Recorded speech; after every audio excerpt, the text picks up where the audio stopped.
Hello everyone, welcome to the Video Gameslinger channel on YouTube. If you haven't noticed, this is a podcast, but it's also a video podcast, so it's going to serve as two here. This is the second in the series. Today we're going to be talking about a couple hot topics that have been going on around YouTube, around the internet, Reddit, all those fancy sites, but also touch on probably what is the best game ever created.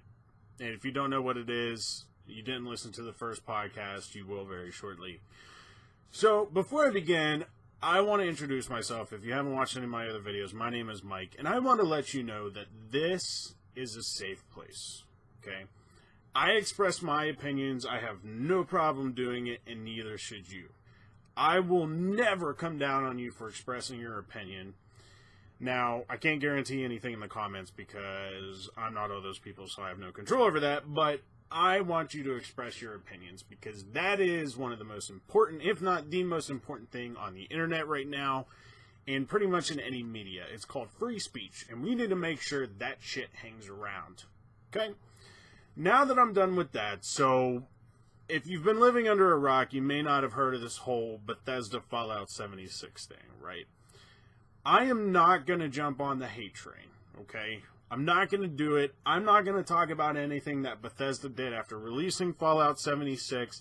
If you want to find that information, it won't be hard to do. I guarantee it. I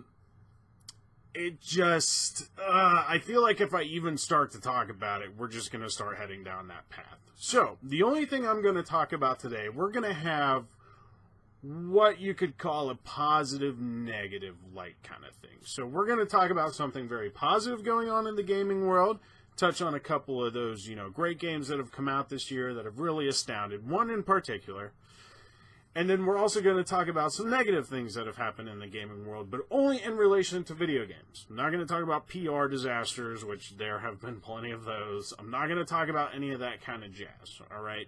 We're just going to talk about the video gaming world. Now, that may change in future iterations of the podcast, but for today, that's what we're shooting for. If you haven't noticed, the color on this, so I just got this webcam. It's supposed to do 1080p, which I'm not going to record in because 720 is fine, and I don't want to blow up your computers. But also because, it's brand new out of the box, so it might look a little funky. So I apologize for that. If I'm coming at you in, really vibrant color, it will be fixed eventually. I'll get it all right. But I wanted to make sure I got this out there because I think this is some, at least interesting stuff. If not so much important, it's at least interesting. So anyway, my name's Mike. You may see cats running up and down the stairs. I film from my basement because this is my man cave. My wife does not come down here except to do laundry, which she's probably never going to watch this, so it's amazing. It's amazing. If you're married, man, get a man cave. It is awesome. I do whatever I want. Nobody bothers me except for the cats every once in a while, You might hear some litter scratching because they poop. Cats poop. Everybody poops.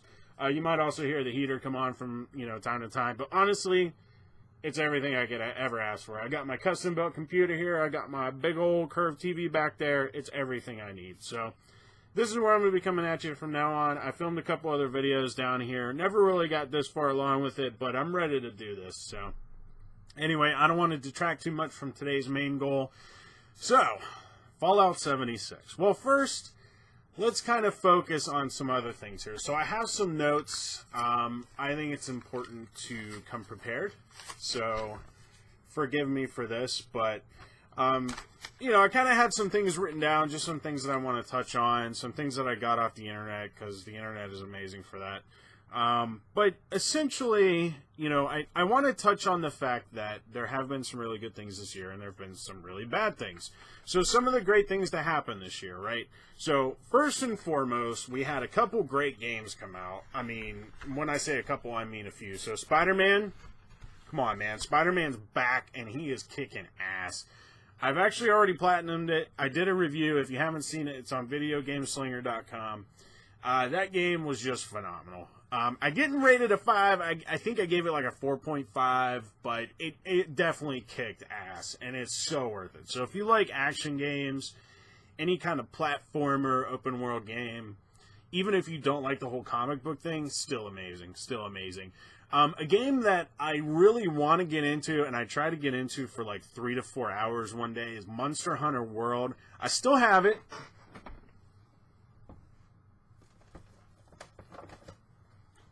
In fact, I have the fancy case, right? But that game is a bear to get into, and I've heard that it can take many hours to actually, get into the flow of it. So one of these days, I'm going to try it, and I'm going to get into it, hopefully, and we'll explore that. But that game, it's been on 3DS. I have a couple of them on 3DS that I've played around with on vacation a couple times, and I honestly bought them for vacation because I was like, oh, this game will take forever to play, and I never played it, of course, as you do on vacation. But anyway, that was like, the first iteration on a console in a while, and it just, kicks butt. At least I've heard it kicks butt. I don't want to say that I didn't enjoy it. I just didn't get into the flow of it, and it was kind of foreign to me. So one of these days, I'm going to jump that hurdle, and I'll end up probably falling in love with it, is what I hear people tend to do. And then we come to some indie games that really took off. Below is one of them, and Into the Breach. If you haven't heard of those, check them out. Those are two of the ones that really piqued my interest. I'm going to look into them eventually. I don't have an Xbox One. All I have is PC, so eventually I'll check those out. And then, of course, the best game ever made, in my very modest, humble opinion, Red Dead Redemption 2. Right? So the first podcast that I had was talking about, before it came out, it's like, this game is going to revolutionize open world games. It's going to be incredible. It's going to blow away all kinds of records. And it essentially did. So we're going to be talking about that. That is the biggest success of the year, in my opinion. You may disagree with that, and that's fine. But honestly, it's developer Rockstar's answer to everything open world, story driven, Wild West gunsling. It's freaking awesome. If you haven't played it, hopefully by the end of this you will. And then we have the other side of the coin, right? So we've had a couple disappointments. EA, like, when you say EA, right, nowadays, you just kind of like, it's almost cringeworthy on its own. You say EA and you're like, eh. It leaves a bad taste on the mouth. And they really, they have great games, okay? They have great games. But what the hell happened with Battlefield 5, right? Just don't, man. Just don't. Just let it go. Let shit go. Your game doesn't have to be the forefront, the facade of how you feel about life. It doesn't need to be. Even if 99.9% of your team shares that, that thought process, or that, that's what they believe. You don't need to force feed it or shove it down our throats. You really don't. Just make a game that we can enjoy. Let us enjoy it. Let us enjoy it without any ties attached to it. I shouldn't have to feel guilty, and the thought of anything like that even popping into my head should not happen. It's entertainment, guys, and it's not entertainment for the sake of art. It's not entertainment for the sake of sending a message. At least it shouldn't be. This shouldn't be a French film that is supposed to make you bawl the entire time. This shouldn't be some political drama that drives home, a message like, yeah, I get that. No, this should be entertainment. And that side of things, they all have their own sector of the entertainment, whatever you want to call it. Okay? Battlefield 5, along with all the other Battlefields, should not be that. It should not. When I play Battlefield, I want to hop in a tank, and I want to blow some things up. And then I want to shoot people. And then I want to hop in a plane and do all that all over again. I don't want to think about, I don't even want to touch on that because I don't want to offend anybody. But I don't want to think about that when I'm playing a game like that. I just don't. There's a time and place for that, okay? And don't get me wrong, I believe... Okay, you know what? I'm not even going to touch it. But I'm just going to leave it at that, right? So we have Battlefield 5. What did they hit? 20% of what they thought, whatever they hit last year with Battlefield 1 or 2 years ago, whenever that came out. Clearly there's an impact when you try to force feed things down people's throats. So just stop. Just stop. And then we had Metal Gear Survive. Even before, when they first announced that, I was like, this is not going to go well. Okay, because Hideo Kojima he's gone now. He's gone from Konami, and Konami is just shitting all over his franchise. And I kind of thought it was going to happen. Like, I thought in some way, shape, or form they were going to let us down with that.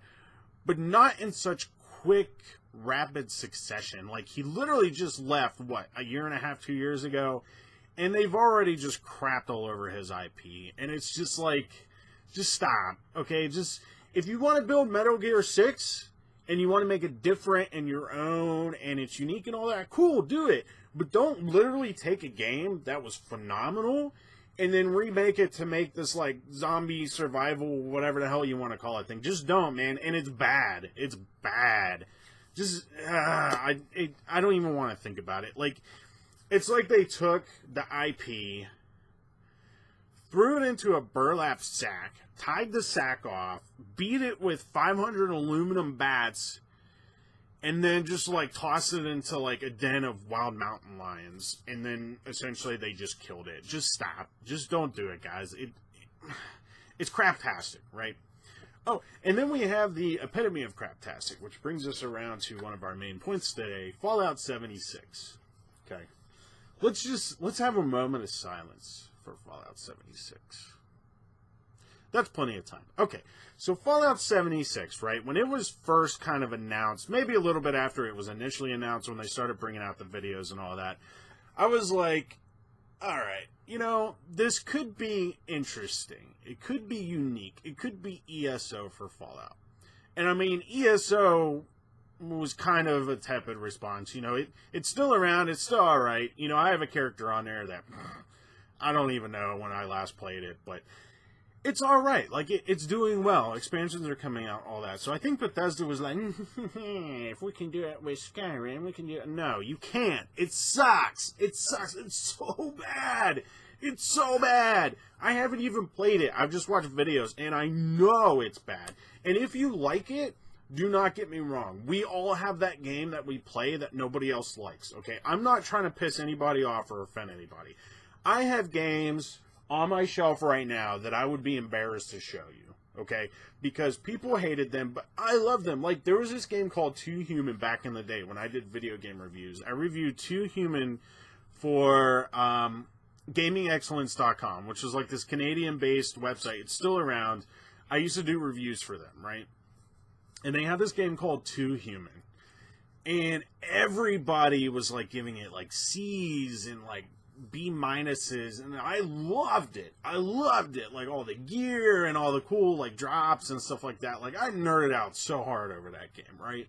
And, I mean, I'm looking at my, like, Prince of Persia, okay, Final Fantasy X2, which, I mean, it was alright. You know, people thought it was alright, but I loved it. I played the crap out of that game. You know, I can't even see, like, what else. Oh, Lost Planet, right? Lost Planet. Never played the second one. Loved the first one. Loved it. And people were like, dude, this game is lame. I didn't care. I loved it. So that's what I mean. Like, we all have our games where, like, they may not get the critic reception that we expect, or people may just crap all over them. That's to be expected. Everybody has their own taste. It's just like when a movie comes out, and, you know, this you know, snotty critics like, this movie sucks. Why would anybody watch? And we love it. You know, people love it. People eat it up. Like, you've seen it on Rotten Tomatoes where a movie has like a 40% critic score and a 95% audience score. That's just how things work. So, long story short, please do not be offended by this, right? But I am disappointed. I love Bethesda games. I have like 3 versions of Skyrim. I have one on my computer, I have one on Xbox 360, and I have one on PS4 that I haven't even opened, but I'm going to get around to it one of these days. I say it all the time. But, I mean, that's what I mean. Like, I fell in love with those games, and a lot of people did, and it's just a shame that, like, you look at Fallout 4, and that game, even though it was a major iteration of the IP, it just kind of, you know, wore on you after a while. And, like, all the building, and, I mean, it was a great concept, don't get me wrong, but, like, the graphics and some of the bugs, and just the, you know, kind of lackluster gameplay, it just didn't feel like a new, fresh Fallout. And then Fallout 76, like, people are saying that it's basically just a port of Fallout 4, which it's technically not. I mean, there's some new things in it, like better graphics and lighting and all that. But, like, I remember reading this article about there being a bug in Fallout 4 that was not corrected for Fallout 76. Like, what are you doing? Okay, did you just get forced to release it? And, like, you know, your manager's like, send this out the door, it'll be fine because it's Fallout. No, man, like, that has happened before where, like, great IPs fall apart because there's just too many bad games in a row. And if you didn't see my last video, I'm going to touch on this real quickly. So I know there's been a lot of bad things said about Fallout 76, but I am hopeful and I predict that the next major iteration, so Fallout 5 or whatever you want to call it, whatever the next big Fallout is going to be, if not vastly different in the sense of a creative outlook. So it's going to change some things up, hopefully for the better. I think for the better. I think they're going to reboot it, revamp it, and make it awesome. That's why I think Fallout 76 may be one of the best things to ever happen to the Fallout series, at least in the most recent years, because since Fallout 3, we've kind of, well, New Vegas too, don't let me forget that, but just kind of, we're sailing along, but we're not really picking up speed. We're not really losing speed, but we're just kind of coasting. Like that, I think the next Fallout will kind of, take off. So that's my hope after Fallout 76. Now, that's not to say that Fallout 76 can't be good, because it can. Look at No Man's Sky. Now, I wouldn't necessarily call No Man's Sky good, but then again, I haven't played it since I bought it and cried myself to sleep that night. I've only touched it for literally like 2 to 3 hours. But, that game kind of, they did some things to it. They fulfilled some of the promises that they had made before releasing it. And, it's doing all right. At least I assume so. So they can do that with Fallout 76. It is in no way, a failure. At least not yet. But they need to move quickly, and they need to stop, I'm not going to touch on the whole PR spiel and all that crap, but they need to stop, have some meeting, like, get through the holiday, and then January 2nd, get everybody in the room together and be like, okay, what are we going to do to fix this garbage? And they need to do it, whatever it is. So, Fallout 76, we're going to kind of touch on some things that, and like I said, I'm only going to talk about gameplay. I'm not going to talk about anything else. Now, granted, I have not played it because I don't have the kind of money to throw around right now with the holiday season and all that where I can play a game that I may not enjoy and probably will not. I have no intention of touching it, at least until it's either free or close to free. So a lot of the things that I'm going to say have been reported by other people.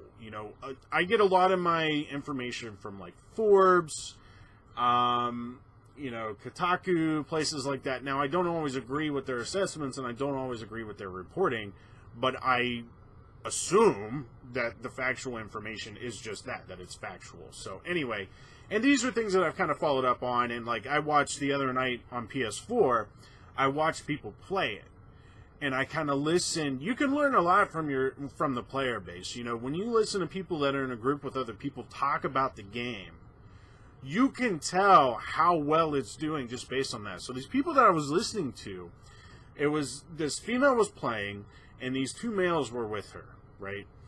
And you could kind of hear in their voices. The one guy was like level 170, she was level 39, and this other guy was like level 40 something, right? You could just tell from the way the two men were talking that they weren't really that enthralled by it. And they were telling her, like, well, we can go over here and get you a couple levels, and that'll get you to 40. And then, once we're done there, I don't know, what do you guys want? Like, you could just tell that they were, like, thinking of anything else they could be doing, except helping this woman get, level 40 or whatever. And it just kind of, like, the whole thing behind Fallout 76 should be that on its own, it's a great experience, that you can, because we were promised that we could play it alone and it would be phenomenal, or at least moderately fun. But the whole thing behind it is that playing with other people is supposed to enhance the experience. It's supposed to make it even more enthralling and fun and exciting, and that was not the vibe I was getting at all. So anyway, we're going to touch on some of those things. I have some things written down again because I have not played it. I would never presume to talk about a game that I have not played in this light unless I've done research and looked things up. Now, when I talk about Red Dead Redemption 2, that's from the, I don't even know how many hours I've put into it now. I'm at like 70% completion, so I've sunk some hours into it. I feel comfortable talking about that without any kind of notes or factual information because I've experienced it. But Fallout 76, so these are some of the complaints that a lot of people have made. So first of all, I've already kind of touched on this, but when it was released, it was incomplete and unpolished, right? So we have, bugs, glitches, things that are ruining the experience. Like when I was watching that gameplay the other night, the one guy, his tag stopped moving, and he was like 500 yards away from the rest of the team, and the woman is like looking at his tag like, where are you? And he's like, oh, I'm like 500 yards in this other area. And she's like, well, your tag's back here. Like, they were joking about it. But if that happened in the 30 minutes of gameplay that I was watching, God only knows how many things like that have happened in the countless hours that people have played. So, I mean, not that it's completely broken, but you don't want to leave those kinds of things hanging out there. And apparently these things have been hanging out there for a while. So Bethesda really needs to get in there and just clean everything out, throw some antibiotics at the bugs and get everything fixed. I already compared it to No Man's Sky in its current state with all the lack of features and things. One of the biggest complaints that I've heard is that there's no NPCs, and that, when I heard that blew my mind. How do you have a game that's open world, that is so massively open world, that you may run into people from time to time, every once in a blue moon, and not have characters in it? Like, that is the epitome of a dead world. Unless there's, unless it's like a Minecraft where you expect that, and the whole point of it is to survive on your own, that just, it just ruins the experience, and it's an MMO. Imagine World of Warcraft without any quest givers. There would just be random books lying around everywhere with, exclamation marks over them. Oh, open this book, go do this. Like, it's already to the point where, you're doing fetch quests and things like that, but at least there's a character, at least there's a story, and in this game, it just seems like, you get holotapes and you get, little whatever letters and crap like that, notes. That is not engaging. You have games like The Witcher 3, where you invest that time, or even other Bethesda games. You invest that time in reading, but an online MMO, most people aren't going to have the patience for that, and it's an MMO environment. They should be making their own story. It should not be force-fed to them through text. They should be encountering random characters in the world. That world should feel vibrant and alive and breathing. And that person should be able to shape their own story, kind of like you do with other MMOs. So I think they really dropped the ball there. And I think all around, just with the combination of the fact that, well, first of all, it's online only. So like VATS, V-A-T-S, where you like freeze time and all that in Fallout 4 is completely, redone. It slows time, but you're vulnerable in that period of time that you're using it. And the woman that I was watching last night, she seemed to have some trouble using it. Like, she even said at one point, my VATS isn't working. I don't know what that means. It looked to me like it was working. It was at least slowing down time so she could line up shots, but she just blatantly said it wasn't working. So I don't know what that means. She's obviously more familiar with it than I am, but there seems to be a serious issue with that. Also, you simply can't play it if you don't have internet access, which, most people that are gamers nowadays do, but still, not being able to play a game without internet access is still going to turn some people off. Maybe not, the vast majority or even, a good chunk of them, but some people are going to get turned off by that. And then, obviously weak internet, and coupled with the fact that there are lag issues with that game anyway.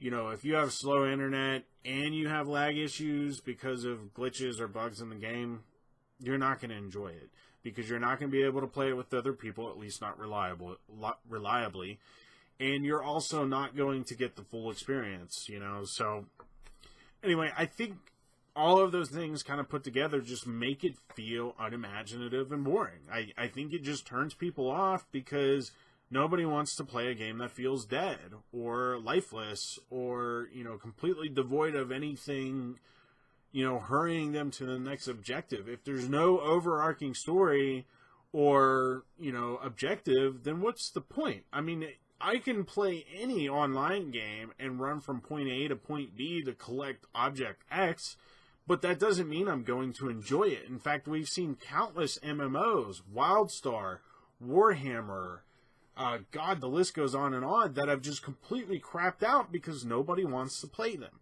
because they're not engaging, they're not encouraging you to go from point A to point B. So anyway, that is kind of the wrap-up summary of Fallout 76, is that it has just... I mean, they can fix it. They can fix it. 115% they can fix that game. But they need to try. And next time they need to not release a title before it's ready, because that is clearly what they've done. And I mean, Skyrim had issues. Skyrim had bugs. Skyrim had glitches. But Skyrim also was like the most phenomenal game of that year. So there's a difference, Bethesda, and you gotta get your head out of your ass. You're not going to continue selling an IP that is letting people down. And yes, it's Fallout. Yes, it's Elder Scrolls. Whatever. It doesn't matter. It really doesn't. And I know that they're listening to people on YouTube. I know that they're listening to the people that are trying to get the message out. And I think they're going to do the right thing. I really do. Let's just hope that they do it, sooner rather than later, right? So that brings me to Red Dead Redemption 2, which I've actually got in over there right now. That is honestly what I'm going to do as soon as I'm done with this. Red Dead Redemption 2, which I'm going to put a review up for it here in a little bit too, but that game just defies convention. Standard convention. It just defies everything about video gaming in such a great way. So I describe Red Dead Redemption 2. So let me put it this way, right? This will kind of give you an idea of how phenomenal this game is. So when it first came out, and I was telling my buddy Dennis about it, right? He bought it. He hasn't played it yet. He's got a couple other games he wants to wrap up first because he wants that to be his sole focus, which I completely understand.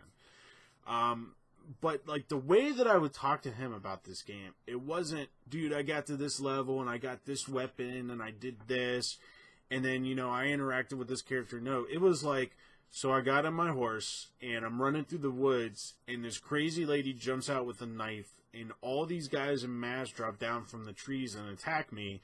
Next thing I know, I'm like dodging through the swamp trying to get away from these guys, and I run into this house to get away and get cover.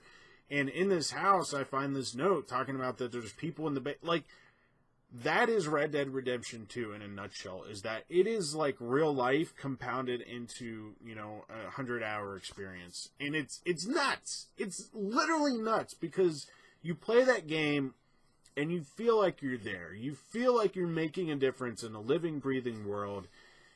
Like the crafting and the fact that you have to, you have to have patience with a lot of things, because if you rush it, you're going to end up dead. And, the fact that you're back in, 1890, whatever it was, 1899, and all you have to rely on is your weapons and your gang. And the fact that, you can literally spend an hour and a half in the camp just talking to people, playing poker, listening to their stories, just garnering, information. It's just nuts the way that they've done it. And Rockstar really knocked it out of the park with this game. I fully expect it to be around just as long as Grand Theft Auto 5, if not longer, with the online aspect.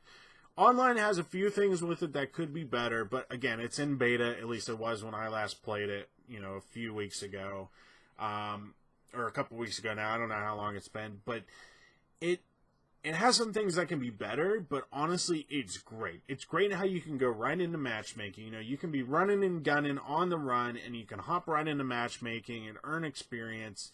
It's just nuts. And that's not even touching on the story. The story, you know, just how you uncover things like treasure maps and, you know, you experience the world. You really do. There's been so many times where I have stopped what I've been doing and just look around. And that happens with some other games too, don't get me wrong. But, you know, like I remember there was this point where you're up on this rock, all these rocks. It's like a huge cliff. I think it's near Window Rock, if you know where that is, right?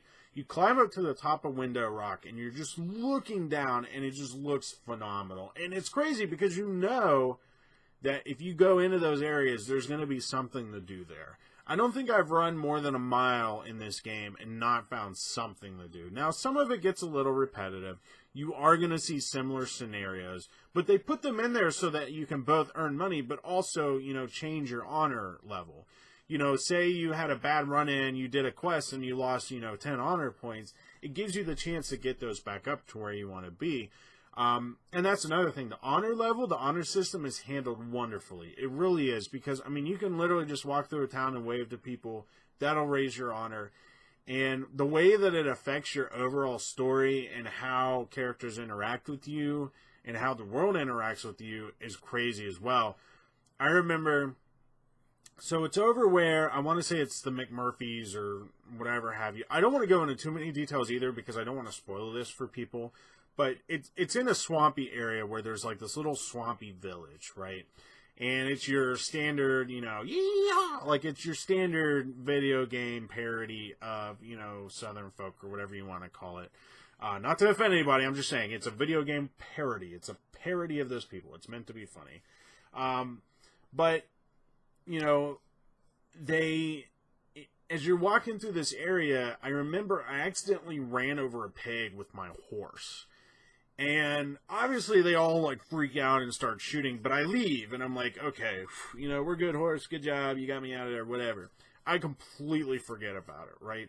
So near the end of the game, which is where I'm at now, I'm walking into that area because there's a couple quests in that area, and all of a sudden everybody and their grandmother is shooting at me, and I'm like, dude, what the hell? I realized I completely forgot. I didn't have my bandana on because I didn't know my horse was going to randomly run over a pig, but apparently they remembered me, and they made me pay for it. They didn't kill me. They almost killed me, but because I didn't want to shoot any of them to A, lose honor, and B, possibly affect my mission, I just got the hell out of there and almost died as a result. So they will remember you while you're in this game. They will remember you. So let me just leave it at this, right?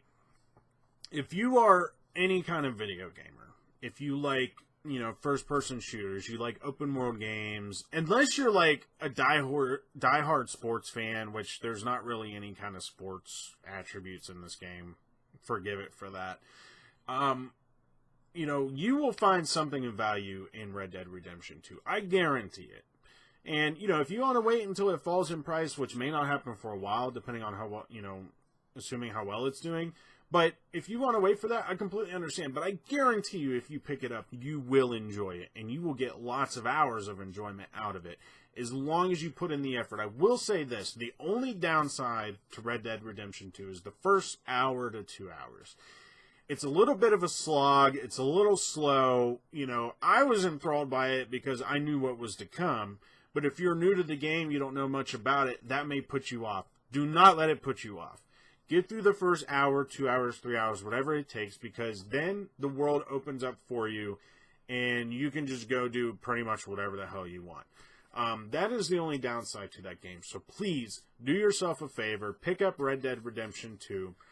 Hopefully, you know, I don't want to end on a bad note, so we'll just say, hopefully Fallout 76 will get better, and then we'll just come right back to Red Dead Redemption 2. Buy Red Dead Redemption 2. Do yourself a favor. Get it as a gift for Christmas. Somebody get you a Best Buy gift card, Target gift card, whatever. Buy the game, pick it up, play it. You will love it. If you don't have online for the online trophies and all that, get it eventually. You don't need it right away. You can put a good 100 hours into the story without needing the online. But eventually you will want to get that, not only for the trophies, but also just to experience it, because that's a completely, you know, revamped new experience as well. But purchase that game. I want to end today, so I'm going to be putting up a review of Red Dead Redemption 2. It's not your traditional kind of review. I don't talk about sound or graphics, or at least not in the traditional sense. It's more of a story. It's more of a flow of conscience, and I think that's what Red Dead Redemption 2 deserves, because it is, you know, it's a bar, it's a step above. It raises the bar. So anyway, I will be making a video for that, but I'm going to be using the standard footage that came with the press kit because I don't want to spoil anything for anybody. I don't want to show anything that's going to ruin anything for anybody because that is a game that should be enjoyed from square one. So anyway, my name is Mike. I really appreciate you watching this video. Everybody that has been, you know, subscribing and all that, I really appreciate it. I'm starting off small, as you can see, but obviously anybody that's doing this hopes to grow, hopes to get their message out and have people interact with them. So please leave comments. You know, you don't have to even like the video or subscribe. I would never ask you to do that, but at least leave a comment. Engage with me or whomever else. You know, this is how we develop free speech. This is how we keep it. We engage in, you know, fruitful conversation. You know, we let our opinions out there and we respect people for their own opinions. And, you know, that's how we learn. That's how we learn from people. That's how we learn from the world around us, is that we give it a chance. So anyway, my name is Mike. It has been a great pleasure, and I wish you all the best in this holiday season, and I will see you very soon. Thank you.